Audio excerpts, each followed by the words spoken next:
चलिए सभी को गुड आफ्टरनून। जितने भी स्टूडेंट मुझसे जुड़े हों सभी को गुड आफ्टरनून। ठीक है, तो चलिए हम क्लास को अब स्टार्ट करते हैं यहीं से। इसके पहले क्लास स्टार्ट करने के पहले सबसे पहले मैं अनअकैडमी के बारे में आप लोगों को बता दूं। Crack UPSC CSC in Hindi with us. India के जितने भी टॉप एजुकेटर हैं वो अनअकैडमी के प्लेटफॉर्म पे इसमें अवेलेबल हैं। और यूट्यूब का चैनल है latest crack UPSC CSC Hindi, YouTube का चैनल है, अनअकैडमी का ही चैनल है, यूट्यूब का चैनल है। ठीक है, आगे बढ़ने से पहले कि जैसे कि सब्सक्रिप्शन के बारे में आप लोगों को अगर डिटेल बताऊं, जैसे crack UPSC CSC in India largest learning platform है जहां हम घर बैठे इंडिया के जितने भी टॉप एजुकेटर हैं उनसे क्लास दे सकते हैं, पढ़ सकते हैं, समझ सकते हैं। ठीक है, सब्सक्रिप्शन के बारे में बात करूं, अगर सब्सक्रिप्शन आप लेते हैं तो डेली लाइव क्लास मिलेगा। जैसे मैं लाइव क्लास ले रहा हूं, मैं इधर से बोल रहा हूं, उधर से आप लोग सुन रहे हैं। स्ट्रक्चर कोर्सेज होंगे, जो कोर्स होंगे आपके स्ट्रक्चर फॉर्म में होंगे, मतलब प्रॉपर तरीके से क्लास चलेंगे। अगर पॉलिटी का क्लास है तो पॉलिटी चलेगा, हिस्ट्री का क्लास है तो हिस्ट्री चलेगा, ज्योग्राफी का क्लास है तो ज्योग्राफी चलेगा, इकोनॉमिक्स का क्लास है तो इकोनॉमिक्स चलेगा। ठीक है, यानी प्रॉपर तरीके से आपके क्लास होंगे, स्ट्रक्चर कोर्सेज होंगे, आपके डेली लाइव क्लास होगा। लाइव टेस्ट एंड क्विज मिलेगा। लाइव टेस्ट एंड क्विज का मतलब क्या हुआ कि जो भी टेस्ट और क्विज देके ही आप अपने आप को इवेल्युएट कर सकते हैं कि आप कितनी पढ़ाई कर रहे हैं। तो जब तक आपका सब्सक्रिप्शन रहेगा तब तक टेस्ट बिल्कुल फ्री रहेगा आप लोगों के लिए। कितनी बार भी टेस्ट दीजिए और टेस्ट बिल्कुल दीजिए आप लोग, क्योंकि टेस्ट ही एक ऐसी चीज है जिससे आप अपने आप को डिसाइड कर पाते हैं कि आप सही डायरेक्शन में तैयारी कर पा रहे हैं कि नहीं कर पा रहे हैं। ठीक है, तो टेस्ट बराबर देते रहिए, क्योंकि यूपीएससी का पेपर कभी भी कैसे भी आ सकता है। उसके लिए सबसे अच्छा उपाय यही है कि पढ़ाई के साथ साथ टेस्ट भी बार बार आप लोग देते रहिए। ठीक है, अनलिमिटेड एक्सेस है। अनलिमिटेड एक्सेस का मतलब यही होता है कि जो भी क्लास होगा वो तो लाइव क्लास होगा ही होगा। अगर सपोज दैट लाइव क्लास आप नहीं भी ले पाते हैं तो ये क्लास जो होगा आपके मोबाइल में स्टोर हो जाएगा, और आप कितनी बार भी चाहें तो आप अनअकैडमी के ऐप पर कितनी बार भी चाहें सब्सक्रिप्शन आप लेते हैं तो जो लाइव क्लास आपके मोबाइल में स्टोर हुआ है उसको बार बार एक्सेस करके आप देख सकते हैं। ठीक है, कोई लिमिट नहीं है, अनलिमिटेड एक्सेस। ये अनअकैडमी का ऐप है जिसे गूगल प्ले स्टोर से या ऐप के प्ले स्टोर से डाउनलोड कर सकते हैं। जो लोग नहीं डाउनलोड किए वो लोग डाउनलोड कर लें। ठीक, ये मेरे बारे में है। मैंने बीटेक कंप्यूटर साइंस से किया है। 4 ईयर का टीचिंग एक्सपीरियंस है मेरा। ऑप्शनल सब्जेक्ट मेरा हिस्ट्री है। मैं आप लोग को हिस्ट्री, पॉलिटी और करंट अफेयर पढ़ाऊंगा। फिलहाल अभी मॉडर्न हिस्ट्री पढ़ा रहा हूँ और करंट अफेयर पढ़ा रहा हूँ। ठीक है, ये टेलीग्राम का लिंक है। जो लोग नहीं जुड़े इस टेलीग्राम के लिंक से जुड़ जाइए, और जो भी महत्वपूर्ण इन्फॉर्मेशन होते हैं, क्लास का डेट, क्लास की टाइम, जो भी इन्फॉर्मेशन देना होता है मैं इसी टेलीग्राम के चैनल पे भेज देता हूँ। ठीक है, इंडिया के जितने भी टॉप एजुकेटर हैं, टॉप 100 एजुकेटर हैं, यूपीएससी सीएससी के फील्ड के, हर फील्ड के अलग अलग एजुकेटर हैं। मैं भी यूपीएससी सीएससी को ही पढ़ाता हूँ, प्लस एजुकेटर हूँ। तो जितने भी टॉप एजुकेटर हैं आप देख सकते हैं स्क्रीन पे, किसी से भी आप क्लास ले सकते हैं सब्सक्रिप्शन लेने के बाद। ठीक है, access to India best educator is just a subscription away. ठीक है, किसी भी टॉप एजुकेटर से क्लास लेने के लिए आप स्वतंत्र हैं, कोई टेंशन नहीं लेना। ये बात करो अगर यूपीएससी सीएससी के सब्सक्रिप्शन के बारे में, सब्जेक्ट के बारे में, जैसे कि पॉलिटी, गवर्नेंस एंड आईआर का सब्सक्रिप्शन है, ज्योग्राफी का सब्सक्रिप्शन है, साइंस एंड टेक्नोलॉजी का सब्सक्रिप्शन है, ये एनसीईआरटी का समरी है, हिस्ट्री है, ऑप्शनल कोर्स है। ऑप्शनल कोर्स भी हम अकेडमी के द्वारा चालू हो चुके हैं, आगे मैं आप लोग को बता दूंगा। जो भी ऑप्शनल कोर्स चलना करना चाहे आप सारे के सारे ऑप्शनल कोर्स अब अकेडमी पे अवेलेबल है। कोई भी ऑप्शनल कोर्स कर सकते हैं आप लोग। ठीक है, इन्वायरमेंट एंड इकोलॉजी है, आर्ट एंड कल्चर है, करंट अफेयर है, इंडियन इकोनॉमी है, प्रैक्टिस एंड स्ट्रेटजी है, और आंसर राइटिंग कोर्स है। ये सारे कोर्स अन अकेडमी पे अवेलेबल है। किसी भी सब्सक्रिप्शन लेके आप अन अकेडमी की तैयारी कर सकते हैं। ठीक है, इसके साथ ही साथ इसके दो प्लान चलते हैं। एक प्लस का प्लान होता है यूपीएससी सीएससी का, दूसरा आइकॉनिक का प्लान होता है। तो जो प्लस का प्लान होता है वो 12 महीने का भी होता है और 24 महीने का होता है, यानी कि 1 साल का होता है और 2 साल का होता है। जो 1 साल का फी है 49,500 रुपये फी है आपका 12 महीने का। कोड यूज करेंगे PJ01, 10% डिस्काउंट, और 10% डिस्काउंट के बाद जो चार्ज लगेगा 44,550 रुपये आपके चार्ज लगेंगे। ठीक है, वही 2 साल का जो कोर्स है 72,000 फी है इसका। कोड यूज करिए PJ01, 10% डिस्काउंट, और 10% डिस्काउंट के बाद जो चार्ज लगेगा 64,800 रुपये चार्ज आपके लगेंगे। इसमें बेनिफिट क्या मिलेगा? लाइव क्लास मिलेगा, टेस्ट सीरीज मिलेगा, अनलिमिटेड प्रैक्टिस मिलेगा, स्ट्रक्चर शेड्यूल मिलेगा। ये चारों चीजें आपको मिलेंगी। ठीक है, जब सब्सक्रिप्शन आप लेंगे तो आपको लाइव क्लास मिलेगा, जैसे मैं लाइव क्लास ले रहा हूँ। टेस्ट सीरीज मिलेगा, टेस्ट बार बार देते रहिए। अनलिमिटेड प्रैक्टिस मिलेगा, जब तक आपका सब्सक्रिप्शन है तब तक आप प्रैक्टिस करते रहेंगे। और स्ट्रक्चर शेड्यूल मिलेगा। ठीक है, मतलब प्रॉपर तरीके से क्लास चलेगा। अगर हिस्ट्री है तो हिस्ट्री, ज्योग्राफी है तो ज्योग्राफी, इकोनॉमिक्स है तो इकोनॉमिक्स चलेगा। ठीक है बेटा, और ये जो सब्सक्रिप्शन चाहे 1 ईयर का हो चाहे 2 ईयर का हो, इसमें प्री भी है आपका, मेंस भी है आपका, ऑप्शनल भी है आपका, एसए भी है। यानी कि टोटल कंप्लीट पैकेज है आपका। Pre, mains, optional, essay, total complete package है, कुछ एक्स्ट्रा नहीं लेना है आपको। ठीक है, तो इसको आप लोग देख लीजिएगा। ये दूसरा प्लान है आइकॉनिक का प्लान है यूपीएससी सीएससी का, ये भी 1 ईयर का है और 2 ईयर का है, 1 साल का है और 2 साल का है। 64,000 फी है इसका, 12 महीने का। कोड यूज करेंगे PJ01, 10% डिस्काउंट, और 10% डिस्काउंट के बाद जो चार्ज लगेगा 57,600 रुपये आपके चार्ज लगेंगे। वही 2 साल का है, 99,000 है। कोड यूज करेंगे PJ01, 10% डिस्काउंट, और 10% डिस्काउंट के बाद जो चार्ज लगेगा 89,100 रुपये आपके चार्ज लगेंगे। इसमें बेनिफिट क्या मिलेगा, इसमें प्लस ये चारों फीचर्स तो मिलेंगे ही मिलेंगे, live class, test series, unlimited practice, structure schedule. इसके साथ ही साथ आपको ये भी चारों फैसिलिटीज मिलेगी एक्स्ट्रा। पर्सनल कोच मिलेंगे आइकॉनिक में, डेली मेंस क्वेश्चन प्रैक्टिस मिलेगा आइकॉनिक में, आपको स्टडी प्लानर मिलेंगे जो प्रॉपर तरीके से आपकी तैयारी में हेल्प करेंगे, और पर्सनली आप लोग को फीडबैक दिया जाएगा। तो इनको आप लोग देख सकते हैं, जो भी सब्सक्रिप्शन लेना हो, चाहे 1 ईयर का हो चाहे 2 ईयर का हो, आप लेने के लिए स्वतंत्र है। ठीक है, आइकॉनिक या प्लस। अगर मैं ऑप्शनल सब्जेक्ट के बारे में बात करूं, to dedicated focus on optional subject, तो जो भी ऑप्शन के सब्जेक्ट है, चाहे पब्लिक एडमिनिस्ट्रेशन का सब्जेक्ट हो, आपका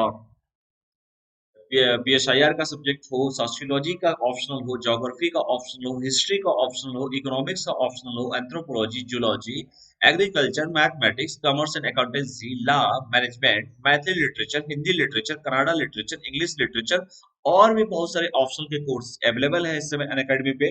आप कोई भी ऑप्शन का कोर्स लेके आप घर बैठे ही आप तैयारी कर सकते हैं। ठीक है, जो भी ऑप्शनल कोर्स लीजिए, किसी के कहने पे ना लीजिए, जिसमें आपको अच्छा लगे, जिसमें आप सुटेबल हो, जिसमें आप कंफर्टेबल फील करते हो, वही ऑप्शनल कोर्स चूज कीजिएगा, क्योंकि पेपर आपको देना है। ठीक है, किसी के कहने पे ऑप्शनल कोर्स मत लीजिएगा। जो भी ऑप्शनल कोर्स आप लोग को लेना होगा, अपनी स्वेच्छा से, जिसमें पारंगत हासिल हो, जिस सब्जेक्ट पे अच्छी कमांड हो, उसी को ऑप्शनल कोर्स आप लोग लीजिए। ठीक है, ये अगर मैं ऑप्शनल कोर्स के प्लान के बारे में भी बात करूं, 1 महीने का जो ऑप्शनल कोर्स का प्लान है 5,000 रुपए का है। ऑप्शनल कोर्स का कंप्यूटर सिविल सर्विस एग्जामिनेशन का, अगर मैं जीएस की बात करूं तो 9,000 है 1 महीने का ट्रायल पैकेज। 6 महीने का अगर मैं बात करूं तो 22,500 रुपये ऑप्शनल सब्जेक्ट का है, और 40,500 रुपये आपका जीएस का है। 12 महीने का 27,500 है ऑप्शनल का, 49,500 है जीएस का। 24 महीने का 40,000 रुपये ऑप्शनल का है, और 72,000 रुपये आपके जीएस का प्लान है। 36 मंथ का 3 साल का 50,000 रुपये ऑप्शनल का है, और 90,000 रुपये आपका जीएस का है। कोड यूज करेंगे PJ01, 10% डिस्काउंट, और 10% डिस्काउंट के बाद जो चार्ज लगेंगे, आप इसमें 10% अपना कर लीजिएगा, चाहे ऑप्शनल लेना हो, चाहे जीएस, चाहे 1 महीने का, 6 महीने का, 12 महीने का, 24 महीने का, 36 महीने का। ठीक है, चाहे 1 महीना हो, चाहे 6 महीने हो, चाहे 1 साल हो, 2 साल हो, 3 साल हो, जो भी लेना हो आपके सामने अवेलेबल है। आप कोड यूज करके 10% आप बचा सकते हैं। तो चलिए हम सीधे टॉपिक पे आते हैं। चार धाम बारहमासी सड़क परियोजना, ये चार धाम बारहमासी सड़क परियोजना है। और चार धाम का जब बात आई है तो जाहिर सी बात है, इंपॉर्टेंट तो हो ही जाता है, क्योंकि पेपर में अक्सर पूछा जाता है। ठीक है, तो इसके बारे में चर्चा करूंगा मैं, चार धाम बारहमासी सड़क परियोजना। तो चलिए, सबसे पहला आज का टॉपिक है चार धाम बारहमासी सड़क परियोजना। चार धाम कौन कौन से होंगे, कहाँ से रास्ते गुजरेंगे, क्या स्टार्टिंग सरकार द्वारा किया जा रहा है, क्या उससे बेनिफिट होगा, इसके बारे में सारा हम तो चर्चा करेंगे। ठीक है, यहाँ तक किसी कोई डाउट है बेटा? ठीक। केंद्रीय सड़क परिवहन एवं राजमार्ग और एमएसएमई मंत्री जो है श्री नितिन गडकरी जी ने वीडियो कॉन्फ्रेंस के माध्यम से उत्तराखंड में चार धाम सड़क परियोजना की समीक्षा किया है। यानी कि जो हमारे केंद्रीय सड़क परिवहन और राजमार्ग मंत्री है, एमएसएमई मंत्री भी है, जिनका नाम नितिन गडकरी सर है, उनके द्वारा वीडियो कॉन्फ्रेंस के माध्यम से, क्योंकि कोरोना महामारी के दौरान कोई वैसे तो हो नहीं पा रहा था, तो वीडियो कॉन्फ्रेंस के माध्यम से इन्होंने उत्तराखंड में, उत्तराखंड जो देहरादून उत्तराखंड जो है, जिसकी राजधानी देहरादून में है, तो उत्तराखंड में चार धाम सड़क परियोजना की समीक्षा किया है। ये चार धाम आप देख सकते हैं कि ऋषिकेश जो सेंटर ऑफ पॉइंट है, ऋषिकेश है। ऋषिकेश से आप देखेंगे यमुनोत्री भी आप जा सकते हैं, धरासू के रास्ते। ऋषिकेश से आप गंगोत्री भी जा सकते हैं। ऋषिकेश से आप केदारनाथ भी जा सकते हैं। ऋषिकेश के ये रास्ते से आप बद्रीनाथ भी जा सकते हैं। तो ये जो चारों धाम जो है, यमुनोत्री, गंगोत्री, केदारनाथ, बद्रीनाथ, इन चारों धामों को आगे मैं सारा डिटेल आप लोगों से डिस्कस करूंगा। रास्ते में रुद्रप्रयाग पड़ेगा, टनकपुर है, पिथौरागढ़ है, सब बताऊंगा आपको। तो जो सेंटर ऑफ पॉइंट है आपका ऋषिकेश ही है। ठीक है, तो उत्तराखंड में चार धाम सड़क परियोजना की नितिन गडकरी साहब ने समीक्षा किया। यहाँ तक कोई डाउट है किसी भी स्टूडेंट को? कोई भी डाउट किसी को भी बेटा डाउट हो पूछ लीजिए आप लोग। जी। तो चार धाम सड़क बारहमासी सड़क परियोजना जो मैं आपको बताया, कि जो केंद्रीय सड़क परिवहन और राजमार्ग मंत्री थे, एमएसएमई जो मंत्री थे, नितिन गडकरी साहब के द्वारा उत्तराखंड के जो आपके उत्तराखंड में चार धाम सड़क परियोजना की समीक्षा किया है, रिव्यू किया है, और ये वीडियो कॉन्फ्रेंस के माध्यम से ये सब किया गया है। ठीक है, आगे हम सब इसके बारे में चर्चा करूंगा। प्रधानमंत्री द्वारा चार धाम सड़क परियोजना का उद्घाटन दिसंबर 2016 में किया गया था। जब मोदी जी सत्ता में आए थे मई 2014 में, तो उन्होंने दिसंबर के महीने में 2016 में ही इस चार धाम सड़क परियोजना की शुरुआत किया था। और ये है चार धाम 12 मासी सड़क परियोजना। तो चार धाम सड़क परियोजना की जो शुरुआत किया गया था दिसंबर 2016 में ही प्रधानमंत्री जी द्वारा किया गया।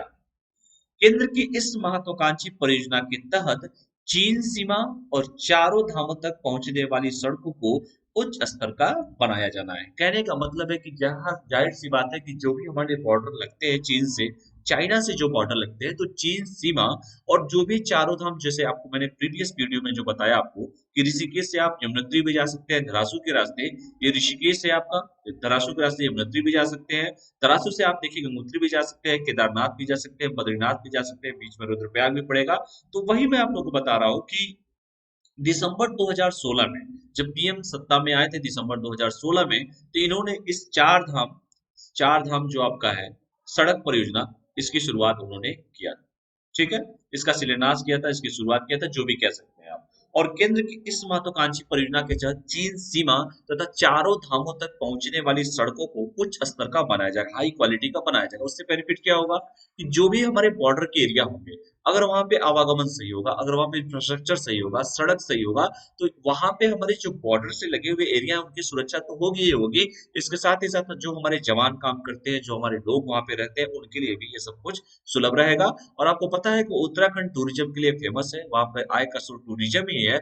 अगर ये सब चीजें अच्छे तरीके से होगी, अच्छा इंफ्रास्ट्रक्चर बिल्डअप होगा, तो जाहिर सी बात है रोजगार भी लोगों को मिलेगा वहां पे। तो लोग अधिक से अधिक लोग जाएंगे वहां पे, टूरिज्म में जाएंगे, पर्यटक जाएंगे, टूरिस्ट जाएंगे, और वहां के लोगों को भी रोजगार मिलेगा। इसीलिए इस चार धाम जो सड़क परियोजना, और साथ ही साथ जो हमारी चीन से सीमा लगी हुई है, बॉर्डर जो लगी हुई है, उस बॉर्डर से भी हमको सुरक्षा मिलेगी, क्योंकि सड़क का इंफ्रास्ट्रक्चर अगर अच्छा होगा, आवागमन सही होगा, जाने का सही रास्ता मिलेगा, तो जाहिर सी बात है जो इतना कठिनाई से लोग जाते हैं वो कठिनाइयां लोगों को नहीं होगी। इसके साथ ही साथ हमारे जवानों को जो रसद भेजना हो, सामान भेजना हो, वो भी अच्छे से भेजा जा सकता है। इसके साथ ही साथ वहां के रहने वाले लोगों के लिए भी आय का एक बहुत बड़ा स्रोत जो है, पर्यटक आते हैं, घूमने आते हैं, तो उनको भी एक रोजगार मिलेगा। ठीक है, तो केंद्र की इस महत्वाकांक्षी परियोजना के तहत चीन सीमा और चारों धामों तक पहुंचने वाली सड़कों को उच्च स्तर का बनाया जाना है। तो इसको आप लोग देख लीजिएगा, ये देख लीजिए, ये जो सड़क आपकी जा रही है, इस सड़क के माध्यम से देख सकते हैं, यही है ऋषिकेश धरासू, जो मैंने आपको फिगर के माध्यम से बताया है, वही देख लीजिएगा। बाकी जो भी नए स्टूडेंट होंगे, टेलीग्राम का लिंक है बेटा, जिस टेलीग्राम के लिंक से जुड़ जाइएगा, और जो भी इंफॉर्मेशन देना होता है, जो भी लिंक होता है क्लास का, मैं इसी टेलीग्राम के चैनल पे पोस्ट कर देता हूँ। ये मेरा कोड है, इस कोड का यूज करके अपना 10% बचा सकते हैं, PJ01। ठीक है, आगे देखते हैं कि करीब 12,000 करोड़ रुपए, यानी कि टोटल जो पैकेज है इसका 12,000 करोड़ रुपए की लागत से बनने वाली इस सड़क परियोजना की जो लंबाई है लगभग 900 किलोमीटर है। यानी कि टोटल जो कंप्लीट जो सरकार के द्वारा पैकेज रिलीज किया गया है, वो करीबन 12,000 करोड़ रुपए के। ठीक है, तो 12,000 करोड़ रुपए का पैकेज रिलीज किया गया है। और ये जो लंबाई होगी, जो जहां से ऋषिकेश से लेके centre of mass Yamunotri, Gangotri, Kedarnath, Badrinath जो रोड बनेगा, वो लगभग 900 किलोमीटर का रोड होगा। इसको बेटा आप लोग देख लीजिएगा कि कितना हजार करोड़ का पैकेज सरकार के द्वारा रिलीज किया गया है। तो 12,000 करोड़ रुपए का पैकेज रिलीज किया गया है। इसके साथ जो लेंथ है, जो लंबाई है, वो है 900 किलोमीटर। तो इसको आप लोग बेटा अच्छे से देख लीजिएगा। ठीक है, ये केंद्र सरकार की परियोजना है, और मोदी जी जब सत्ता में आए थे तो इसका शिलान्यास किए थे, इस परियोजना को उन्होंने स्टार्ट किया था। आगे देखते हैं क्या यह जो सड़क मार्ग जो है, मैंने शुरुआत से ही बताया कि ऋषिकेश से शुरू होकर, जो मैंने शुरुआत में बताया कि ऋषिकेश से शुरू होकर आपका केदारनाथ, केदारनाथ जो है आपका बद्रीनाथ, बद्रीनाथ आपका भी है गंगोत्री और यमुनोत्री। ठीक है, ये चारों धाम, जो बीच में धरासू भी पड़ेगा, रुद्रप्रयाग भी पड़ेगा, या टनकपुर से पिथौरागढ़ भी आप जा सकते हैं। तो कहने का मतलब है कि जो सेंटर ऑफ मास होगा वो ऋषिकेश ही होगा। ऋषिकेश में लोग दर्शन करने जाते हैं, ऋषिकेश में आश्रम भी है, लक्ष्मण झूला भी है। तो ऋषिकेश से शुरू होकर केदारनाथ, बद्रीनाथ, गंगोत्री से होते हुए यमुनोत्री तक जाएगी। यानी कि टोटल लंबाई कितनी है, 900 किलोमीटर। यही बताया मैंने आपको। पैकेज कितना बताया, 12,000 करोड़ रुपए। ठीक है, तो 12,000 करोड़ रुपए का पैकेज है, 900 किलोमीटर की लंबाई है, ऋषिकेश से शुरू होता है, केदारनाथ, बद्रीनाथ, गंगोत्री से होते हुए यमुनोत्री तक ये जाता है। ठीक है, तो जितनी महत्वपूर्ण इंफॉर्मेशन है मैं पूरा इंफॉर्मेशन आपको दे रहा हूँ। हो सकता है कि प्री या मेंस या इंटरव्यू में आपसे ये सब चीजें पूछी जाए। इस परियोजना को मार्च 2020 तक पूरा होने का लक्ष्य था, टारगेट था, लेकिन इसे अभी तक पूरा नहीं किया जा सकता है। इससे जाहिर सी बात है, कारण भी यही है कि कोरोना महामारी बीच में स्टार्ट हो गई। तो इस परियोजना को मार्च 2020 तक पूरा किया जा रहा था, लेकिन अभी तक इसे पूरा नहीं किया जा सका है। आगे की देखते हैं। इस परियोजना को इस परियोजना को मूर्त रूप लेने के बाद चार धाम की यात्रा न सिर्फ आसान होगी बल्कि पहाड़ी क्षेत्रों के विकास की संभावनाएं भी बढ़ेंगी।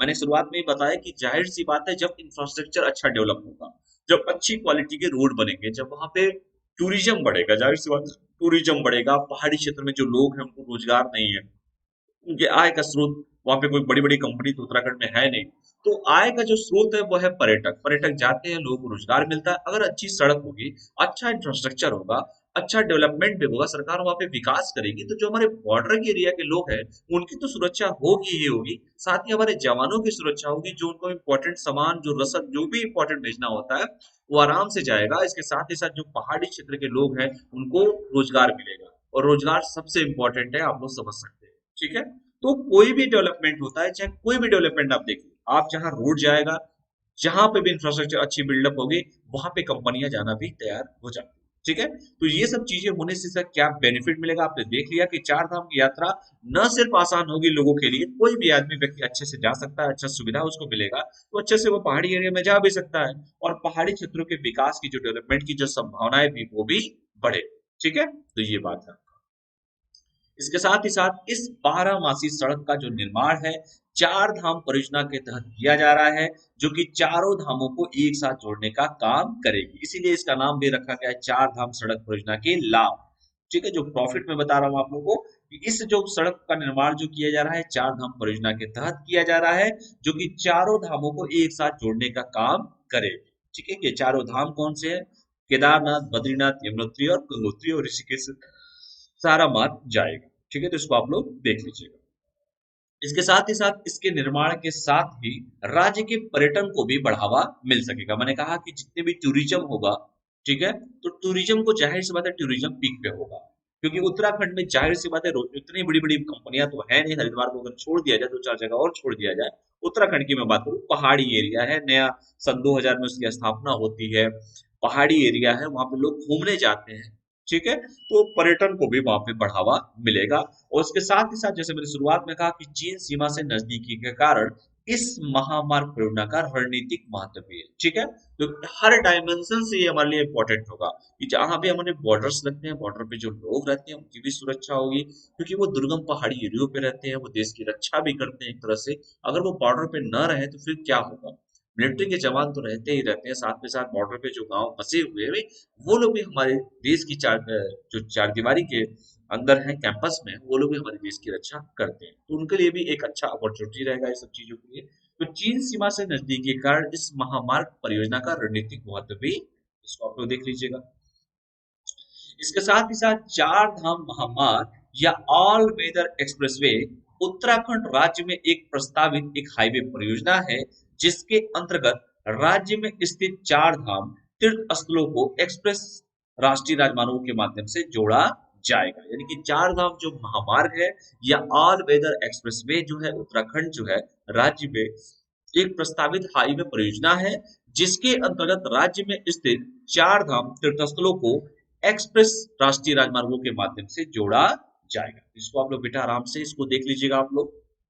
तो ये देख लीजिए, ऋषिकेश, जिसको मैं शुरुआत में ही कहा, ऋषिकेश से यमुनोत्री, ऋषिकेश से गंगोत्री, ऋषिकेश से केदारनाथ, ऋषिकेश से बद्रीनाथ, आप कहीं से भी जा सकते हैं। देखिए, आप ऋषिकेश सारा सेंटर आप मान लो ऋषिकेश ही है आपका। तो ये जो चार धाम महामार्ग है या ऑल वेदर एक्सप्रेसवे है, उत्तराखंड राज्य में एक प्रस्तावित हाईवे परियोजना है, जिसके अंतर्गत राज्य में स्थित चार धाम तीर्थस्थलों को एक्सप्रेस राष्ट्रीय राजमार्गों के माध्यम से जोड़ा जाएगा। इसको आप लोग बेटा देख लीजिएगा। ठीक है, इसके साथ ही साथ भारत के प्रधानमंत्री श्री नरेंद्र मोदी द्वारा दिसंबर 2016 में इस परियोजना की आधारशिला रखी गई थी। जो शुरुआत में मैंने कहा कि हमारे जब पीएम साहब सत्ता में आए थे मई 2014 में, तो उन्होंने आते ही दिसंबर 2016 में इस परियोजना की आधारशिला रखी थी, चार धाम सड़क परियोजना। ठीक है, इसके साथ ही साथ यात्रा मार्ग ऋषिकेश से आरंभ होंगे और चारों धामों तक जाएंगे। जो मैंने शुरुआत में आप लोगों का, जैसे ऋषिकेश से आपका यमुनोत्री है, ऋषिकेश से आपका देखिए गंगोत्री है, ये भी रास्ता जा ही रहा है, देखिए यहाँ से जा रहा है। और ऋषिकेश से आपका केदारनाथ, ऋषिकेश से आपका ये रुद्रप्रयाग होते हुए बद्रीनाथ। वही बताया गया है कि ऋषिकेश से यमुनोत्री, ऋषिकेश से गंगोत्री, ऋषिकेश से केदारनाथ, ऋषिकेश से बद्रीनाथ, यानी कि चारों धामों को आपस में कनेक्ट करने का काम कर भी रहा है। ठीक है, तो एक इसका सामरिक महत्व भी है, इन चीजों को भी आप लोग देख लीजिएगा। ठीक है, मैं पॉइंट वाइज करके सब बता दिया हूँ। कहीं से भी क्वेश्चन किसी भी टाइप का है तो उसको आप करने की स्थिति में रहे। यहाँ तक कोई डाउट है किसी भी स्टूडेंट को? कोई भी डाउट बेटा, डाउट हो पूछ लो, कोई डाउट? ठीक है बेटा, अगला जो टॉपिक है पीएम स्वनिधि मोबाइल ऐप है। पीएम स्वनिधि मोबाइल ऐप के बारे में हम चर्चा करेंगे। तो ये स्वनिधि मोबाइल ऐप आखिर है क्या, आखिर ये क्या है, इसके बारे में सारा का सारा डिटेल हम बात करेंगे कि प्रधानमंत्री स्वनिधि मोबाइल ऐप, इस ऐप के आने से क्या होगा, क्या बेनिफिट मिलेगा आपको। तो आपने देखा होगा कि कोरोना महामारी में जितने भी हमारे छोटे छोटे उद्योग थे, सूक्ष्म लघु उद्योग जितने भी थे, जो हमारे स्ट्रीट वेंडर्स थे, जो छोटे छोटे रोजगार करते थे, सबकी आर्थिक स्थिति खराब हो गई। उनका रोजगार खराब हो गया था, कोरोना महामारी पे लॉकडाउन हो गया, आर्थिक स्थिति खराब हो गई। ठीक है, तो उसी के लिए सरकार द्वारा ये PM Svanidhi mobile app launch किया गया है और आगे इसके बारे में सारा चर्चा करूँ। आवास एवं शहरी कार्य मंत्रालय द्वारा स्ट्रीट वेंडरों के लिए माइक्रो क्रेडिट सुविधा उनके घर तक पहुंचाने के लिए पीएम स्वनिधि मोबाइल ऐप जारी किया गया, यानी कि किसके द्वारा जारी किया गया है? आवास एवं शहरी कार्य मंत्रालय द्वारा। तो जो आवास और शहरी कार्य मंत्रालय है, उनका पीएम का नाम आपको शायद बताना चाहते हैं तो कमेंट करके आप हमको बता सकते हैं। तो आवास और शहरी मंत्रालय द्वारा, कार्य मंत्रालय द्वारा स्ट्रीट वेंडर्स, जो हमारे स्ट्रीट वेंडर्स होते हैं, जो फुटपाथ पे खुमचे वाले जो होते हैं, जो छोटे छोटे रोजगार करते हैं, बेचते हैं, उनके लिए माइक्रो क्रेडिट सुविधा उनके घर तक पहुंचाने के लिए पीएम स्वनिधि का मोबाइल ऐप जारी किया गया है। तो बेटा इसको आप लोग आराम से देख सकते हैं। ये प्रधानमंत्री पीएम स्वनिधि मोबाइल ऐप है, ministry of housing and urban affair, government of India. देखिए देखिए, जो इतने छोटे छोटे खोमचे वाले हैं, जो फल बेचते हैं, सब्जी बेचते हैं, या छोटा छोटा काम जो करते हैं, तो उनके लिए ही PM Svanidhi mobile app launch किया गया है। तो आवास और शहरी कार्य मंत्रालय द्वारा स्ट्रीट वेंडरों के लिए माइक्रो क्रेडिट सुविधा उनके घर तक पहुंचाने के लिए पीएम स्वनिधि मोबाइल ऐप जारी किया गया है। तो बेटा इसको आप लोग देख लीजिएगा। इसके साथ ही साथ प्रधानमंत्री mobile Svanidhi mobile app digital प्रौद्योगिकी के उपयोग को बढ़ावा देने की दिशा में एक कदम है, यानी कि डिजिटल टेक्नोलॉजी, जाहिर सी बात है, टेक्नोलॉजी जितना आगे होगा, जितना बढ़ेगा, तो जाहिर है देश का समग्र विकास भी उस तरीके से बढ़ेगा। क्यों बढ़ेगा? कि एक चीज पहले ऑफलाइन फॉर्म भरे जाते थे, ऑफलाइन फॉर्म की क्या स्थिति थी सभी को पता है, वो कागज जाते थे, कागज पहुंचते थे कि नहीं पहुंचते थे। अगर डिजिटल तरीके से आप रजिस्ट्रेशन करेंगे, डिजिटल तरीके से वो चीजें होंगी, तो एक सरकार के पास भी डेटा होगा कि सरकार ने कितने लोगों को वो चीजें को सुविधाएं दी हैं, और डिजिटल तरीके से सारा रिकॉर्ड भी उनके पास पड़ा रहेगा, ताकि जब भी जरूरत पड़े उस आदमी के बारे में पूरा डिटेल सरकार द्वारा निकल भी सकता है। इसीलिए इसको डिजिटल प्रौद्योगिकी के उपयोग को बढ़ावा देने की दिशा में यह एक कदम है, पीएम स्वनिधि मोबाइल ऐप। ठीक है, तो आप देख सकते हैं प्रधानमंत्री street vendor Atmanirbhar Nidhi PM Svanidhi एक special micro credit facility for street vendor, यानी कि जो छोटे छोटे सब्जी बेचते हैं, जो छोटा छोटा व्यापार करते हैं, खुमचा लगाते हैं, उनके लिए PM Svanidhi mobile app launch किया गया है। और इसके होने से जो हमारा डिजिटल प्रौद्योगिकी का उपयोग को और बढ़ावा मिलेगा, इसकी दिशा में अग्रसर प्रयास किया जा रहा है। ठीक है, आगे बढ़ते हैं। इस ऐप का जो उद्देश्य है, जो ऐप का जो मेन उद्देश्य है, स्ट्रीट वेंडरों के ऋण आवेदनों की सोर्सिंग और प्रोसेसिंग के लिए ऋण प्रदाता संस्थानों और उनके फील्ड कार्यकर्ताओं को अनुकूल डिजिटल इंटरफेस प्रदान करना है। यानी कि इसका कहने का मतलब यही है कि जो भी हमारे स्ट्रीट वेंडर्स हैं, जिनके ऋण आवेदनों की सोर्सिंग करना, प्रोसेसिंग करना, और जो ऋण प्रदाता संस्थान है, एलआई है, उनके फील्ड कार्यकर्ताओं को अनुकूल डिजिटल इंटरफेस प्रदान करना है। ठीक है, तो इसको आप लोग देख लीजिएगा। इसके साथ ही साथ यह ऐप जो होगा ऋण प्रदाता संस्थानों के लिए फील्ड कार्यकर्ताओं एजेंटों को योजना का अधिकतम कवरेज सुनिश्चित करने के लिए सक्षम बनाएगा। यानी कि जो ये ऐप होगा वो ऋण प्रदाता संस्थानों के फील्ड कार्यकर्ताओं एजेंटों को योजना का जो अधिकतम कवरेज जितना हो सके उतना सुनिश्चित करने के लिए सक्षम बनाएगा। मोबाइल ऐप जारी करने से स्ट्रीट वेंडरों तक कागज रहित माइक्रो क्रेडिट सुविधाओं की डिजिटल पहुंच को बढ़ावा देने के अलावा इस योजना की कार्यान्वयन रणनीति को भी गति मिलेगी। कहने का मतलब है कि अगर आप डिजिटल तरीके से सारा काम करेंगे तो स्ट्रीट वेंडर, जो मैंने कहा ना कि शुरुआत में कागजी कार्रवाई जो होती थी, वो कागज रहित है ये, यानी कि डिजिटल तरीके से ही सब कुछ होगा। आपका आपका जो डेटा होगा वो डिजिटल तरीके से होगा। आपके जो भी इंपॉर्टेंट डॉक्यूमेंट लेंगे वो डिजिटल तरीके से ही लेंगे। सरकार के पास भी डेटा रहेगा और आप भी निश्चित रहेंगे कि हाँ आपने एप्लीकेशन दिया था। तो मोबाइल ऐप जारी करने से स्ट्रीट वेंडरों तक कागज रहित माइक्रो क्रेडिट सुविधाओं की डिजिटल पहुंच को बढ़ावा देने के अलावा इस योजना की जो कार्यान्वयन रणनीति को भी गति मिलेगी। ठीक है बेटा, तो इसको आप लोग देख लीजिएगा। आगे बढ़ते हैं। इस ऐप में जो ऐप है, इस ऐप में पीएम स्वनिधि के वेब पोर्टल के जैसी भी सुविधाएं हैं, जिससे आसान पोर्टेबिलिटी की सुविधा के साथ जोड़ा गया है। यानी कि पीएम स्वनिधि वेब पोर्टल के जैसी भी यहाँ पे सुविधाएं हैं और इसे आसान पोर्टेबिलिटी की सुविधा के साथ जोड़ा गया है। इसको आप लोग देख लीजिएगा। क्या है पीएम स्वनिधि योजना, इसके बारे में जान लीजिए। जैसे जिसके बारे में मैंने कहा कि इसको आसान तरीके से पोर्टेबिलिटी, पोर्टेबिलिटी का मतलब है कि एक जैसे आइडिया का सिम है, अगर उसको आप जियो में कन्वर्ट करना चाहे तो वही पोर्टेबिलिटी होता है। तो इस जिसे आसान पोर्टेबिलिटी की सुविधा के साथ जोड़ा गया है, तो इसको आप लोग देख लीजिएगा। इसके साथ ही साथ क्या है पीएम स्वनिधि योजना, इसके बारे में हम लोग देख लेते हैं कि आवास और शहरी मामलों के मंत्रालय ने पीएम स्वनिधि योजना को 1 जून 2020 को लॉन्च किया था। ये पीएम जो स्वनिधि योजना जो है उसको 1 जून 2020 इसी साल लॉन्च किया गया था। और इसका भी जो उद्देश्य था रेहड़ी पटरी वालों को अपनी आजीविका शुरू करने के लिए सस्ती कार्यशील पूंजी ऋण मुहैया कराना है। यानी कि जो इसका उद्देश्य था, पीएम स्वनिधि योजना का जो उद्देश्य था कि जो भी रेहड़ी पटरी वाले हैं जिनको अपनी आजीविका शुरू करनी है उनके लिए सस्ती कार्यशील पूंजी ऋण का मुहैया कराना है। इसको आप लोग देख लीजिएगा कि इसकी स्थापना कब होती है, किस मंत्रालय के द्वारा होता है, तो आवास और शहरी मामलों के मंत्रालय द्वारा होता है। और पीएम स्वनिधि योजना को 1 जून 2020 को, जो पीएम स्वनिधि योजना है 1 जून 2020 को लॉन्च किया गया है। और इसका जो उद्देश्य है रेहड़ी पटरी वालों को अपनी आजीविका शुरू करने के लिए सस्ती कार्यशील पूंजी ऋण मुहैया कराना है। इसके साथ ही साथ पीएम स्वनिधि योजना के तहत रेहड़ी पटरी वालों के लिए एक विशेष माइक्रो क्रेडिट सुविधा प्रदान की जा रही है। यानी कि जो पीएम स्वनिधि योजना है, जो रेहड़ी पटरी वाले हैं उनके लिए एक छोटी माइक्रो क्रेडिट सुविधा प्रदान की जा रही है। तो जितना भी डिटेल मैंने आप लोगों को बताया कि कब लॉन्च किया गया है, क्या उद्देश्य था, ये सारा का सारा आप लोग आराम से देख लीजिए। किस मंत्रालय के अंतर्गत है, किसके लिए ये काम कर रहा है, क्या उद्देश्य है, इस योजना अगर होगा तो उसका क्या बेनिफिट होगा, कब इसको लॉन्च किया गया है, किस मंत्रालय द्वारा लॉन्च किया गया है, कौन से मंत्री हैं, तो ये सारा डिटेल आप लोग देख लीजिएगा। ठीक है बेटा।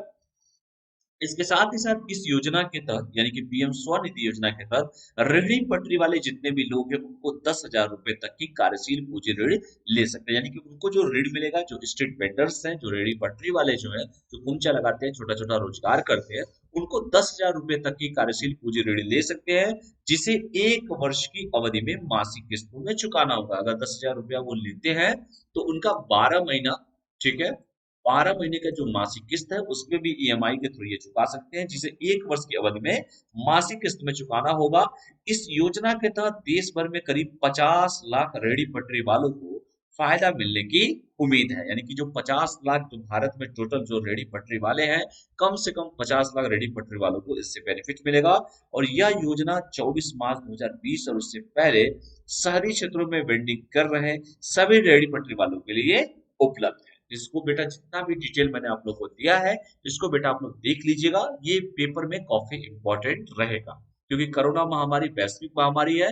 और कोरोना महामारी में तरह तरह के आपने देखा होगा कि बहुत सारे प्रयोग किए गए थे, बहुत सी चीजें हुई थी, बहुत सारे ऐप निकाले गए थे, बहुत सारे सरकार द्वारा किया गया था। तो इन चीजों के लिए बहुत ही इंपॉर्टेंट होगा, इसको आप लोग देख लीजिएगा। अगला जो टॉपिक है आपका, भारत में मातृ मृत्यु दर में कमी। ठीक है, तो मातृ मृत्यु दर में कमी आ रही है, हमारे लिए बहुत बड़ी अचीवमेंट है। बहुत कमी आए, ये सबसे बड़ी बात है। जितना देश विकास करेगा, जितना टेक्नोलॉजी में हम आगे बढ़ेंगे, अग्रसर होंगे, सही तरीके से काम करेंगे, प्रॉपर तरीके से अगर सभी लोग अपनी जिम्मेदारी का निर्वहन करेंगे, तो बहुत ही कमी धीरे धीरे देखने को मिलेगी। लोगों की सोच बदलेगी, उनका काम करने का तरीका बदलेगा। तो हम बात करते हैं भारत में मातृ मृत्यु दर में कमी। देखते हैं क्या है ये भारत में मातृ मृत्यु दर में कमी। केंद्रीय स्वास्थ्य और परिवार कल्याण मंत्री जो है डॉक्टर हर्षवर्धन ने मातृ मृत्यु दर एमएमआर जिसे कहते हैं एमएमआर, ठीक है, के मामले में भारत द्वारा प्राप्त सफलता पर प्रकाश डालते हुए कहा है कि भारत के रजिस्ट्रार जनरल की रिपोर्ट के अनुसार भारत की मातृ मृत्यु दर में एक वर्ष में 9 अंकों की गिरावट दर्ज की गई है। यानी कि 1 ईयर में 9 अंकों की गिरावट दर्ज किया गया है। ये किसकी रिपोर्ट के अनुसार कहा गया है? भारत के रजिस्ट्रार जनरल की रिपोर्ट के अनुसार। किसने कहा है? केंद्रीय स्वास्थ्य और परिवार कल्याण मंत्री डॉक्टर हर्षवर्धन साहब ने कहा है कि जो भी एमएमआर है, उस एमएमआर में जो आपके रजिस्ट्रार, भारत के रजिस्ट्रार जनरल की रिपोर्ट जो है उसके अनुसार कहा गया है कि एमएमआर में एक साल में 9 अंकों की कमी दर्ज की गई है। 9 अंकों की कमी दर्ज की गई है। आगे सारा इसके बारे में जानेंगे, कौन से राज्य है, किसने तरक्की किया है, किसने क्या किया, क्या नहीं किया है, किसने सफलता अर्जित की है, किसमें क्या है, सब बताया जाएगा। ठीक है, तो आपको ये जानना है कि केंद्रीय स्वास्थ्य और परिवार कल्याण मंत्री कौन है? डॉक्टर हर्षवर्धन साहब है। और इन्होंने जो मातृ मृत्यु दर के मामले में भारत द्वारा जो रिपोर्ट सफलता पर प्रकाश डाला है कि एक साल में 9 अंकों की गिरावट दर्ज की गई है। और ये जो प्रकाश इन्होंने डाला है सफलता पे, जो इन्होंने व्याख्यान दिया है, वो भारत के रजिस्ट्रार जनरल की रिपोर्ट के अनुसार इन्होंने दिया है। ठीक है बेटा, यहाँ तक कोई डाउट हो तो पूछ सकते हैं आप लोग। कोई भी डाउट किसी भी स्टूडेंट को? कोई डाउट है किसी को भी? किसी को भी कोई डाउट? ठीक, तो ये देख सकते हैं material mortality ratio reduce in India 167 पहले था 2011 और 13 में, 2 साल का डिफरेंस अगर मैं लूं, 2014 और 16 में आप देखेंगे डिक्रीज करके 130 के आसपास हो गया है।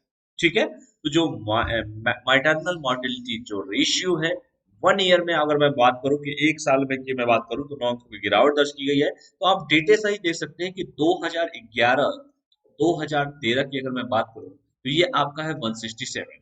फिर मैं अगर बात करूं 2014 से लेके 2016 का, तो ये आ रहा है आपका 130। तो आप इसमें से माइनस कर लीजिए 7 एंड 6 3, 37 की गिरावट दर्ज की गई है। तो ये हमारे लिए बहुत बड़ी अचीवमेंट है। आगे सारा इसके बारे में मैं आपको बताऊंगा कि जो मैटरनल मॉर्टेलिटी रेशियो होता है वो कितने पे होता है, तो 1 लाख पे होता है। ठीक है, आगे सब डिटेल बताऊंगा, टेंशन ना लीजिए आप। ठीक है, आपको बस ये जानना है कि केंद्रीय स्वास्थ्य और परिवार कल्याण मंत्री जो है डॉक्टर हर्षवर्धन साहब के द्वारा ये रिपोर्ट व्याख्यान दिया गया है, मातृ मृत्यु दर पर प्रकाश डाला है इन्होंने। और उन्होंने कहा है कि भारत के जो रजिस्ट्रार जनरल की रिपोर्ट है उसके अनुसार भारत की मातृ मृत्यु दर में एक वर्ष में 9 अंकों की गिरावट दर्ज की गई है। तो आगे देखते हैं क्या है।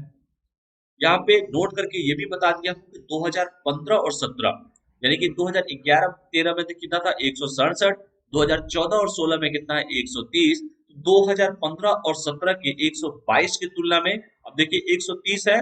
और मैं अगर यही बात करूं कि 2015 और 17 की, तो 122 की तुलना में 2016 और 18 में 113 रह गई है। तो आप ये बता दो मुझे 122 और 113 में कितने का अंतर? तो 9 का अंतर है, यानी इन्हीं 9 अंकों की बात की जा रही है। ठीक है, कि 2015 और 17 के 122 की तुलना में 2016 से लेके 2018 में यह 113 रह गई है। तो इसको आप लोग देख लीजिएगा। मातृ मृत्यु दर के मामले में भारत 2011 से 13 से निरंतर गिरावट दर्ज कर रहा है। यानी कि मातृ मृत्यु दर के मामले की अगर मैं बात करूं, तो भारत जो है 2011 से लेकर 2013 तक लगातार डिक्रीज कर रहा है, निरंतर गिरावट दर्ज कर रहा है। और इस प्रगति के फलस्वरूप भारत सतत विकास लक्ष्यों, सस्टेनेबल डेवलपमेंट गोल तथा राष्ट्रीय स्वास्थ्य नीति द्वारा निर्धारित लक्ष्यों की प्राप्ति में जल्द ही सफल होगा। ठीक है, यानी कि जो आपका मातृ मृत्यु दर है उसके मामले में अगर हम मैं बात करूं, तो भारत 2011 से अगर मैं बात करूं तो देखा होगा आपने कि लगातार डिक्रीज हो रहा है। 167 आपने जैसे मैंने शुरुआत में कहा 167 देखिए, 130 देखिए आपका 2014 और 16 में था, 2015-17 में 122 था, 16 और 18 में 113 हुआ, 9 अंकों की गिरावट दर्ज की गई। तो वही मैं बता रहा हूँ कि 2011 से लेकर 2018 तक का लगातार वो डिक्रीज कर रहा है। और इस प्रगति के फलस्वरूप भारत सतत विकास लक्ष्य जो है सस्टेनेबल डेवलपमेंट जो गोल है तथा राष्ट्रीय स्वास्थ्य नीति द्वारा निर्धारित लक्ष्यों को प्राप्ति में जल्दी ही सफल हो पाएगा। यानी कि जो सस्टेनेबल डेवलपमेंट गोल जो रखा गया है, सतत विकास लक्ष्य का जो टारगेट हमारा रखा गया, उसमें राष्ट्रीय स्वास्थ्य नीति द्वारा निर्धारित लक्ष्यों की प्राप्ति में जल्दी सफल होगा। ठीक है, तो यहाँ तक किसी को कोई डाउट हो तो बेटा आप पूछ सकते हैं आप लोग। मातृ मृत्यु दर के मामले में अगर ये भारत के द्वारा ऐसा किया जा रहा है तो ये बहुत बड़ी उपलब्धि है अपने आप में। ठीक है, आगे देखते हैं। भारत में मातृ मृत्यु दर के दर में कमी की अगर मैं बात करूं, जैसे मैंने कहा 2011 और 13 में जो मैंने आपको बताया कि 167 था, 14-16 में 130 था, फिर 122 होता है, फिर 109 होता है, तो ये बहुत 113 होता है, तो बहुत बड़ी अपॉर्चुनिटी हमारे लिए। यह बता दिया और डेटा करके देख लीजिए कि मातृ मृत्यु दर की मैं बात करूं तो एक 11 और 13 में 167 था, ये 14 और 16 में ये 130 होता है। आप यही पे देख लीजिए कि यहाँ पे 37 का डिफरेंस आता है। फिर 130 और 122 की मैं बात करूं तो आप देखेंगे 8 का अंतर आ रहा है। फिर 122 और 113 में बात करें तो 9 का अंतर आ रहा है। तो आप स्थिति देख सकते हैं कि कहाँ 2011 और 13 में और कहाँ 113 में कितना डिफरेंस हो रहा है। यानी कि हम लगातार इसमें तरक्की पाते चले जा रहे हैं और ईश्वर करे सब कुछ बढ़िया हो, टेक्नोलॉजी अच्छी है, टेक्नोलॉजी जितना बूस्ट करेगा तो धीरे धीरे हम इसकी ओर की सफलता प्राप्त करेंगे। ठीक है, तो इस डेटा को आप लोग देख लीजिएगा। अगर हम बात करें कि सतत विकास जो लक्ष्य था 2030 तक, सतत विकास लक्ष्य के तहत निर्धारित जो लक्ष्य था कि लाख मतलब 1 लाख जीवित बच्चों के जन्म को प्राप्त करने वाले राज्य जो है, जो 70 के आसपास है 1 लाख जीवित बच्चों के, उस पे मैं बात करूं तो टोटल 5 राज्य है, जिसमें केरल है हमारा। यानी कहने का मतलब है कि जो 1 लाख जीवित बच्चों के जन्म को प्राप्त करने वाले जो राज्य है, निर्धारित जो लक्ष्य है 70 के आसपास होना चाहिए। जो लक्ष्य रखा गया है 2030 तक का लक्ष्य रखा गया है, अभी हम 113 तक पहुंचे हुए हैं और बहुत जल्दी हम वहां तक पहुंच भी जाएंगे। 2030 तक 70 के आसपास प्रति 1 लाख जीवित बच्चों के जन्म के को प्राप्त करने वाले राज्य के बारे में मैं चर्चा करूंगा। तो 5 टोटल राज्य है, जिसमें केरल है 43, महाराष्ट्र है 46, तमिलनाडु 60, तेलंगाना 63 और आंध्र प्रदेश 65। यानी कि टोटल देखिए आप, साउथ के ही आपके 4 राज्य हो और एक आपका महाराष्ट्र अलग से वेस्ट में। ठीक है, जिसको आप लोग देख लीजिएगा। और राष्ट्रीय स्वास्थ्य नीति 2020 के जो लक्ष्य है कि 100 होने चाहिए आपके 100 प्रति लाख जीवित बच्चों के जन्म को प्राप्त करने वाले राज्य। ठीक है, तो इसमें टोटल आपके 11 राज्य हैं, जिसमें आपका केरल भी है 43। जाहिर सी बात है 100 के अंडर में ही ये सब आए थे, तो ये सब तो रहेंगे ही। केरल, महाराष्ट्र, तमिलनाडु, तेलंगाना और आंध्र प्रदेश। इसके साथ ही साथ झारखंड 71, गुजरात 75, हरियाणा 91, कर्नाटक 92, पश्चिम बंगाल 98 और उत्तराखंड 99 आपके हैं। यानी कि टोटल आपने देखा होगा कि टोटल अगर आप टॉप 100 की मैं बात करूं 1 लाख पे प्रति पे राष्ट्रीय स्वास्थ्य नीति 2020 के जो लक्ष्य है उसके अनुसार टोटल 11 राज्य है। मातृ मृत्यु दर 100 से 150 वाले राज्य कौन से हैं? 3 है, जिसमें पंजाब 129, बिहार 149 और उड़ीसा 150 है। और मातृ मृत्यु दर 150 से अधिक वाले राज्य हैं, टोटल 5 राज्य हैं, जिसमें छत्तीसगढ़ 159, राजस्थान 164, मध्य प्रदेश के लिए 173, उत्तर प्रदेश के लिए 197 और असम के लिए 215 है। तो ये टोटल का जो आपका डिटेल है मैंने आप लोग को बता दिया बेटा, आराम से इसको पढ़ लीजिएगा। ठीक है, क्योंकि कहीं से भी क्वेश्चन किसी भी तरीके से घुमा फिरा के क्वेश्चन आप लोगों से पूछा जा सकता है। आगे बढ़ते हैं। यहाँ पे नोट करके मैंने बता दिया है कि इस वर्ष राजस्थान में मातृ मृत्यु दर में ये दर है, ठीक है, रेट है, दर, ठीक है, दर है 22 अंकों की अधिकतम गिरावट दर्ज की गई है। राज्य राजस्थान, जिसके मुख्यमंत्री आपके अशोक गहलोत साहब है, तो वहां पे राज्यपाल कलराज मिश्र जी हैं। तो राजस्थान में मातृ मृत्यु दर में 22 अंकों की अधिकतम गिरावट दर्ज की गई है। और इसके साथ उत्तर प्रदेश 19 अंकों में, उड़ीसा 18 अंकों में, बिहार 16 अंकों में और मध्य प्रदेश 15 अंकों की गिरावट दर्ज हुई। यानी कि अगर मैं बात करूं राजस्थान की, तो राजस्थान 22 अंकों की है। यूपी की बात किया जाए, यूपी 19 है। उड़ीसा की बात किया जाए तो आपका 18 अंक है।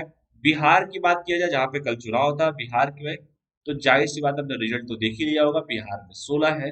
मध्य प्रदेश की मैं एमपी की बात करूं तो 15 है और अंकों की गिरावट दर्ज की गई। ठीक है, तो जैसे बिहार में चुनाव हुआ है, रिसेंटली हुआ है, तो उसका रिजल्ट तो आ ही गया होगा, सभी लोगों ने देखा ही होगा। तो ये गिरावट जो दर्ज की गई है, तो आप इसको देख सकते हैं कितना कितना है, सबका डिटेल मैंने बता दिया है। इसको देख लीजिएगा, होम पेपर में आप लोग से क्वेश्चन पूछा जाए।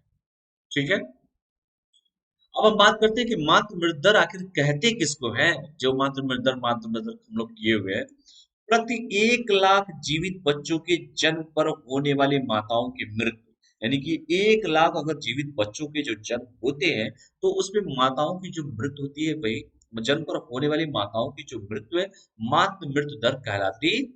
यानी कि एमएमआर जिसे कहते हैं मातृ मृत्यु दर, तो प्रति 1 लाख जीवित बच्चों के जन्म पर होने वाली माताओं की मृत्यु जो है, मातृ मृत्यु दर कहलाती है। और मातृ मृत्यु दर में कमी के क्या कारण है, ये भी जान जाइए। सबसे पहला जो कारण है, संस्थागत प्रसव को बढ़ावा देने के साथ साथ सेवाओं की गुणवत्ता और उनकी पहुंच पर ध्यान केंद्रित करने के सरकार के गहन प्रयास है। ये जो कमी के जो कारण है, जाहिर सी बात है, अब टेक्नोलॉजी आ गई है, अब बहुत सारी सुविधाएं सरकार की तरफ से दी जा रही हैं, लोग भी जागरूक हो रहे हैं, लोग भी अवेयर हो रहे हैं चीजों को देख के। तो सरकार द्वारा जो सुविधा है, जो सर्विस है, जो गुणवत्ता है, जो क्वालिटी है, उनकी पहुंच उन लोगों तक पहुंच रही है। संस्थागत प्रसव को बढ़ावा दिया जा रहा है, देने के साथ साथ सेवाओं की गुणवत्ता और उनकी पहुंच पर ध्यान केंद्रित करने के सरकार के गहन प्रयास किए जा रहे हैं। इसके साथ ही साथ एनएचएम के अंतर्गत जननी शिशु सुरक्षा कार्यक्रम और जननी सुरक्षा जैसी योजनाएं और प्रधानमंत्री सुरक्षित मातृत्व अभियान लक्ष्य जैसी नई पहलों को भी सफलता मिल रही है। ठीक है, तो आप देख रहे हो कि एनएचएम जो है, एनएचएम के अंतर्गत, ठीक है, जननी सुरक्षा कार्यक्रम है, जननी सुरक्षा जैसी योजनाएं हैं और प्रधानमंत्री सुरक्षित मातृत्व अभियान और लक्ष्य जैसी नई पहलों की भी सफलता मिल रही है। इसको आप लोग देख लीजिएगा। इसके साथ ही साथ सरकार ने प्रसव के बाद तथा प्रसव पूर्व की देखभाल के लिए मिडवाइफ की व्यवस्था करने के साथ ही सुमन कार्यक्रम को लागू करने की भी योजना बनाई है, ताकि जो प्रसूताओं और नवजात शिशुओं के लिए मुफ्त और गुणवत्तापूर्ण सेवाओं की व्यापक पहुंच हो सके। कहने का मतलब है कि सरकार के द्वारा बहुत सारी फैसिलिटीज दी जा रही है, प्रसव के पहले और प्रसव के बाद भी जो मिडवाइफ होती है उनकी तरह व्यवस्था किया है। और इसके साथ ही साथ जो सुमन कार्यक्रम है उसको भी लागू करने की योजना बनाई गई है, ताकि जो प्रसूता है, ताकि जो बच्चा है, यानी कि जो बच्चा देने वाली है माँ, और जो बच्चा है, नवजात शिशु है, उनके लिए मुफ्त और गुणवत्तापूर्ण सेवाओं की व्यापक पहुंच हो सके। इससे निर्धारित लक्ष्यों को प्राप्त करने में सहायता प्राप्त होगी, यानी कि जो जो निर्धारित लक्ष्य है, जो निर्धारित टारगेट है, उनको प्राप्त करने में सहायता प्राप्त होगी। इसको आप लोग अपने तरीके से देख लीजिएगा। ठीक है बेटा। अब हम बात करते हैं सतत विकास लक्ष्य का मातृ मृत्यु दर क्या है, सस्टेनेबल डेवलपमेंट गोल और एमएमआर क्या है। पर्यावरणीय उपेक्षा न करते हुए संधारणीय विकास द्वारा मानव की प्रगति को सुनिश्चित करने हेतु 2015 में संयुक्त राष्ट्र की महासभा की 17वीं बैठक में 17 सतत विकास लक्ष्यों को 169 प्रयोजन के साथ स्वीकार कर 2030 तक इनके वैश्विक स्तर पर प्राप्त करने का लक्ष्य निर्धारित हुआ था। कहने का मतलब है कि आपने पढ़ा भी होगा, पेपर में कई बार पूछा गया कि सतत विकास लक्ष्य सस्टेनेबल डेवलपमेंट गोल जो है, एसडीजी जो है, 2030 तक 17 गोल इसके फिक्स किए गए थे। यानी कि टोटल कितने गोल थे, 17 गोल थे। और संयुक्त राष्ट्र पर्यावरण उपेक्षा न करते हुए संधारणीय विकास द्वारा मानव की प्रगति को सुनिश्चित करने हेतु 2015 में संयुक्त राष्ट्र महासभा द्वारा, यूनाइटेड नेशन द्वारा जो 17वीं बैठक हुई थी वहां पे 2015 में, उसमें 17 सतत विकास लक्ष्यों को 169 प्रयोजन के साथ स्वीकार कर 2030 तक इन्हें वैश्विक स्तर पर प्राप्त करने का लक्ष्य निर्धारित किया गया। तो इसको आप लोग ध्यान से बेटा देख लीजिएगा, जरूर पेपर में क्वेश्चन इससे पूछे गए हैं, क्वेश्चन पूछे जाएंगे। आगे देखते हैं, इन्हीं लक्ष्यों को 2030 तक मातृ मृत्यु दर को, या दर है, ठीक है, रेट है, वो 70, जो मैंने शुरुआत में कहा कि प्रति 1 लाख जीवित बच्चे के समय, यानी कि जो लक्ष्य रखा गया है 70 रखा गया है 2030 तक का। और इसके साथ ही साथ राष्ट्रीय स्वास्थ्य नीति जो मैंने आपको 2020 का बताया, जिसमें 100 कहा गया, मैंने राज्य बताया था आपको, जितने भी राज्य बताए थे आपको। तो इन्हीं लक्ष्यों के साथ, सतत विकास लक्ष्यों के साथ, जो मातृ मृत्यु दर को 70 करना है, प्रति 1 लाख जीवित बच्चे करने का लक्ष्य निर्धारित किया गया था। इसको आप लोग देख लीजिएगा। इसके साथ ही साथ राष्ट्रीय स्वास्थ्य नीति का मैं वही जो बता रहा हूं कि 15 वर्षों के उपरांत देश के स्वास्थ्य क्षेत्र के सभी आयामों को बेहतर करने के उद्देश्य से 2017 में भारत सरकार द्वारा नई स्वास्थ्य नीति लाई गई थी। यानी कि 15 साल के बाद देश के स्वास्थ्य क्षेत्र में जो हेल्थ सेक्टर के सभी डायमेंशन को बेहतर करने के उद्देश्य से 2017 में भारत सरकार द्वारा नई स्वास्थ्य नीति लाई गई थी। और राष्ट्रीय स्वास्थ्य नीति 2020 तक मातृ मृत्यु दर को 100 प्रति 1 लाख जीवित बच्चे करने का लक्ष्य निर्धारित किया गया था। यानी कि जो राष्ट्रीय स्वास्थ्य नीति 2020 तक था, जो मैंने आप लोगों को बताया भी था, उसमें जो जो एमएमआर की जो दर थी उसको 100 करने का लक्ष्य रखा गया था। 1 लाख जीवित बच्चों पे लक्ष्य निर्धारित किया गया था। तो आप लोग ध्यान से क्वेश्चन को देख लीजिएगा, जिस तरीके से क्वेश्चन आपसे पूछे जाए उस तरीके से आप लोग के पास सारे डायमेंशन आपको बता चुका हूँ। क्या लक्ष्य रखा गया था, क्या सस्टेनेबल डेवलपमेंट गोल में लक्ष्य रखा था, क्या प्रयोजन कितने थे, क्या किया गया, ये सारा डिटेल आप लोग को बता दिया हूँ, इसको देख लीजिएगा। ठीक है, तो ये रहे आज के महत्वपूर्ण करंट अफेयर। आशा करता हूँ कि आप सभी लोगों को समझ में आया होगा। ये मेरा टेलीग्राम का लिंक है, इस टेलीग्राम के लिंक से जुड़ के आप इसका पीडीएफ भी पा सकते हैं। जो भी महत्वपूर्ण इन्फॉर्मेशन देता हूँ, या क्लास का लिंक हो, या टाइमिंग हो, या डेट हो, इसी टेलीग्राम पे मैं सेंड कर देता हूँ। और भी जो इन्फॉर्मेशन इंपॉर्टेंट पूछना होता है आप लोगों को, तो इसी टेलीग्राम के चैनल पे आप हमसे पूछ सकते हैं। ये कोड है, इस कोड का यूज करके आप अपना महत्वपूर्ण 10% सब्सक्रिप्शन पे बचा सकते हैं, PJ01। ठीक है, चैनल को लाइक कीजिए, शेयर कीजिए, सब्सक्राइब कीजिए। ऑल द बेस्ट, और फिर कल मिलते हैं। Thanks for watching all of you. तो क्लास को यहीं पे हम बंद करते हैं। आशा करता हूँ कि आप लोगों को जितनी भी चीजें बताई गई होंगी वो आप लोगों को समझ में आई होंगी। तब तक के लिए आप लोग पढ़ाई कीजिए, स्वस्थ रहिए, मस्त रहिए, पढ़ते रहिए। धन्यवाद। ठीक है, thank you all of you, thank you all of you, धन्यवाद।